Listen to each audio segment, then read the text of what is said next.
দর্শক, KTV news 24 আপনাদেরকে আবারও স্বাগত।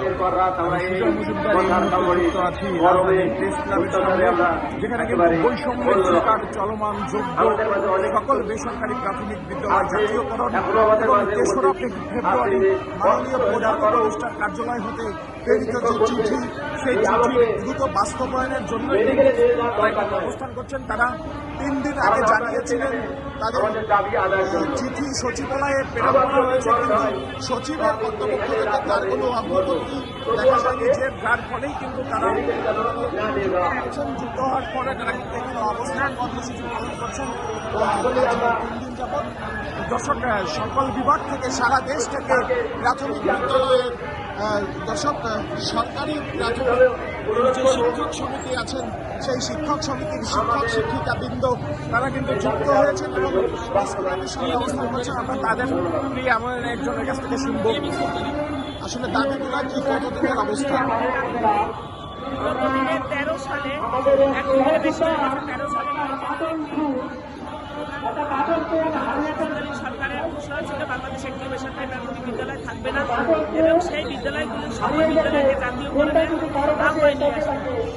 সেই ক্ষেত্রে যে প্রজ্ঞাপন হয়, সেই প্রজ্ঞাপন অনুযায়ী 30,000 বিদ্যালয় পরিসংখ্যান করে আনা হয়। অথচ সেই বিদ্যালয়গুলি পরিসংখ্যান করে এই দপ্তরে নিয়ে আসার পরে এখান থেকে 26,193টি বিদ্যালয় জাতীয়করণ করে, 4,500-এর অধিক বিদ্যালয় জাতীয়করণ থেকে বাদ করে রাখে। সেই ক্ষেত্রে আমরা 16 সাল থেকে আমরা বিভিন্নভাবে মানববন্ধন, স্মারকলিপি দেওয়া, বিভিন্ন দপ্তরে আমরা যোগাযোগ করি এবং তাদেরকে জানাই, অবস্থান কর্মসূচি, অনশন অবস্থান অনেক কিছু করেছি। 18 সালে সচিব মহোদয় বক্তব্যে বলছেন আপনাদের বিদ্যালয়গুলি আছে, আপনারা যান 6 মাসের মধ্যে আপনাদের বিদ্যালয় 26,000 বিদ্যালয়ের মতো যোগ্য, আপনাদের বিদ্যালয়গুলি জাতীয়করণ। অথচ ওনারা সেই কথা বলে উনি অবসরে যাওয়ার আগে একটু চিঠি করে যান যে আপাতত আপনার বিদ্যালয় জাতীয়করণ হবে না। এই বলে অবসর নেন 21 সালে। 21-এ কিছু প্রকল্পের বিদ্যালয় করেন, অথচ আমাদের বিদ্যালয়গুলি সেই রকম রাখেন। অথচ এই বিদ্যালয়গুলি সরকারের মতো চালিত, বই পায়, সব কিছু পায়, কিন্তু আমাদের শিক্ষার্থী বৃত্তি পায় না এবং আমরা বেতন পাই না, যার কারণে ওখানে শিক্ষার মান ঝরে পড়ছে। আমাদের কোনো ভাতা, আমরা বেতনই পাই না। মানে হলো আমরা হলাম প্রাথমিক বিদ্যালয় শিক্ষকেরা, হয় সরকার বেতন যেটা দেবে সেটাই পাবে, আমাদের বেতন না হলে আমরা কোনো কিছু পাবো না। আমরা ওখানে কোনো বেতন পাই না এবং আমাদের যদি জাতীয়করণ করে তাহলে 13 সালের নীতিমালা অনুযায়ী আমাদের 13 থেকে বেতন দিবে।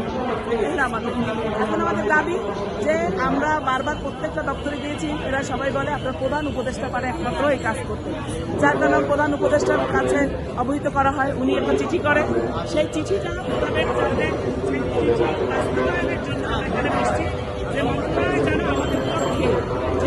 আমাদের তালিকা, আমাদের ডকুমেন্টস সব ওনাদের কাছে আছে, ওনারা জানে আমাদের বিদ্যালয়গুলি চলমান, ওনারাই আমাদের বই দেয়, আমাদের বিদ্যালয় সব কিছু জানে। যার কারণে আমরা চাই আমাদের পক্ষে যেন ওনারা প্রধান উপদেষ্টার কাছে সেই চিঠিটা লেখে, তার জন্য আমরা অবস্থান কর্মসূচি নিয়েছি এবং তারা যেন মাঠে এসে আমাদের আশ্বস্ত করে।